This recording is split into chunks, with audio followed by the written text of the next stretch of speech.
Merci beaucoup. Oui, c'est une délibération qui va dans le sens de la simplification et de la lisibilité. Et je crois que sur ces sujets, évidemment, il faut être pragmatique.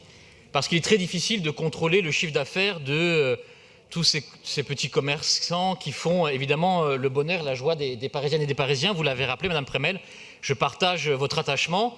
Et c'est vrai que ça n'est pas toujours très simple. Alors que voir effectivement une commercialité en fonction de l'emplacement et puis de la taille, on va vers finalement une administration plus moderne, plus souple, et donc qui évidemment correspond mieux à une société, à la société parisienne du XXIe siècle. Donc ça, je pense que nous pouvons nous en réjouir. C'est vrai que du coup, il y a une difficulté, c'est que on peut moins tenir compte de l'activité, et on peut faire remarquer que, évidemment, c'est plus compliqué du coup de prendre en compte la réalité commerciale. Mais c'est vrai qu'une redevance n'est pas l'outil le mieux adapté pour favoriser tel ou tel secteur, qui trop embrasse mal étreint, c'est-à-dire qu'un instrument, un objectif.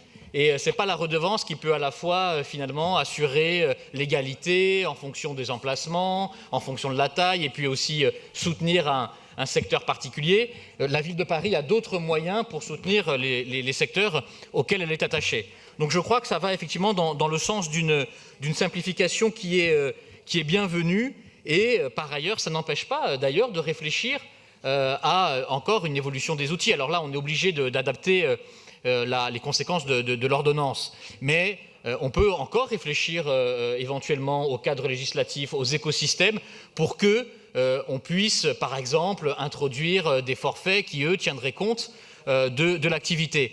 Pour autant, cette délibération, en simplifiant, en étant plus pragmatique, me semble aller finalement dans le sens de l'administration que nous voulons pour Paris, d'ailleurs, comme pour la France de manière générale. Donc, le groupe démocrate et progressiste votera cette délibération.